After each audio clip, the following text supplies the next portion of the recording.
All right, let's just start this out by saying we're not gonna be making any friends with this one. Okay, so what am I talking about here? Well, this idea that bonsai is an art form versus an industrial product. It's really not much of an idea at all. It's actually a pretty well established argument in the philosophy of art. Art critic Arthur Danto argued that art is basically anything that anybody decides to call art. He said it doesn't matter if the artwork has beauty, truth, meaning, nothing. It only matters whether someone calls it art. That's obviously ridiculous. As much as I love Danto, he was a really good writer, very smart guy. I just don't think he was thinking very deeply about bonsai when he made that argument. Because with bonsai, I would say there's no question that it is an art form. Anyone who disagrees can just go ahead and get out of their car and pick up a shovel and some wire and make a bonsai, and then they can come back and tell me that it's not an art form. So really, the issue here isn't whether or not bonsai is art, it's how it's made. Is it going to be made with the same patience and respect for the material and the process that has characterized the art of bonsai for thousands of years? Or are we going to treat bonsai like yet another industrial product? Something that's bought and sold and made to look like it has some kind of cultural value, even though it is really just junk? To me, this is a really important question because I see it happening around me all the time. We've been living in China for the past 2 years, and in the course of that, I've met a lot of bonsai growers here in China.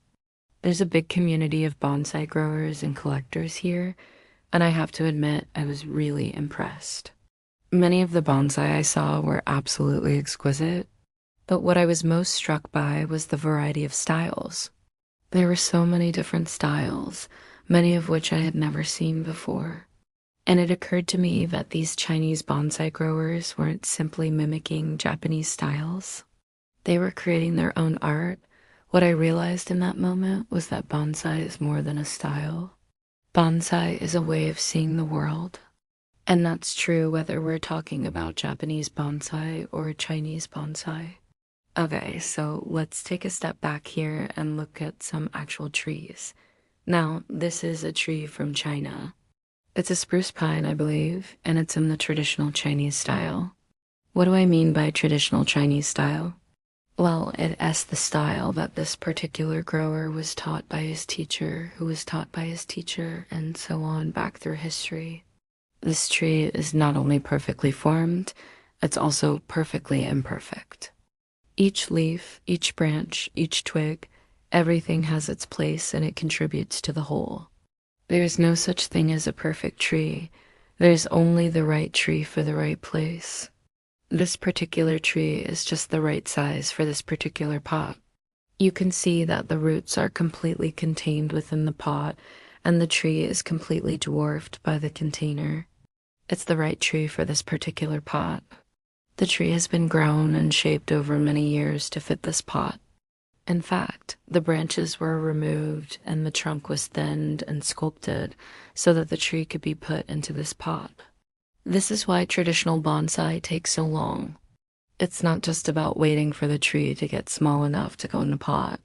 It's also about growing and training the tree to be the right shape for the pot. This is a tree that I grew myself.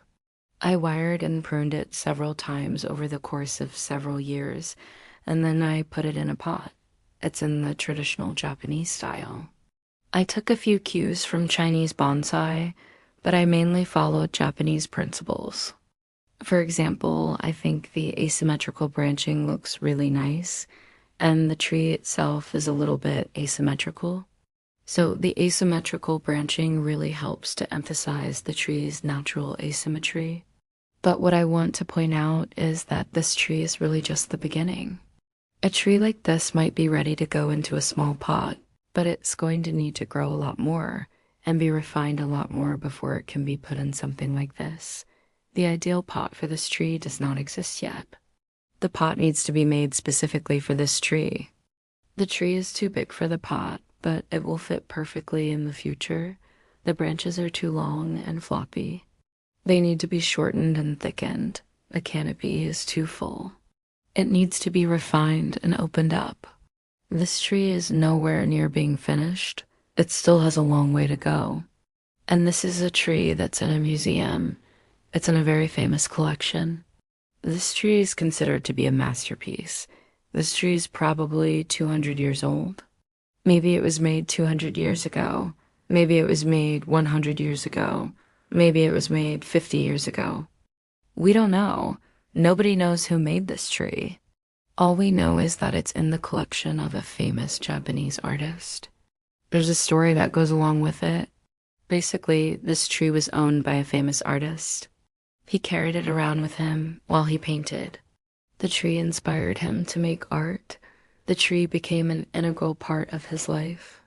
And then after he died, the tree went to his widow, and then after she died, the tree went to his son. And now this tree is owned by the grandson. This tree is really a piece of family history. It's also a link to the past. Now, this is a tree that I purchased on AliExpress. It arrived in a package like this. It's a very common style of bonsai. It's called a literati bonsai. It's supposed to evoke a sense of loneliness and solitude, and I guess it does that. But it is hard to feel lonely and get a sense of solitude when the tree is covered in plastic. The problem with these cheap trees is that they're made to be fake. They're not meant to be real bonsai. Sure, you could take this tree out of the plastic and put it in soil and water it, and maybe it'll live for a few years, but it's not going to get any better. It's not going to get any more beautiful. It's not going to become a better representation of the art of bonsai. This is a tree that was sent to me by a viewer. It's a Chinese pine. It's in the process of being converted to a Japanese style. I think it's a really nice tree. It has potential. But what I want to point out is that this tree is very far from being finished. It still has a lot of growing to do. It needs to be refined. It needs to be improved. And this is where patience comes in. It's really easy to admire the beauty of a finished bonsai, but it's not so easy to appreciate the patience and discipline it took to make that bonsai. It takes decades to make a bonsai like this. It takes a lifetime to make a bonsai like this. Now, this is a tree that I posted about online. It's a Chinese juniper. And I think it's interesting because it's right on the border between bonsai and not bonsai. It's almost bonsai, but it's not quite there yet. It needs a little bit more work. It needs to be refined. But with a little bit more work, it could be bonsai. What I thought was interesting about this tree is that people had very strong opinions about it. Some people said it was bonsai. Other people said it wasn't.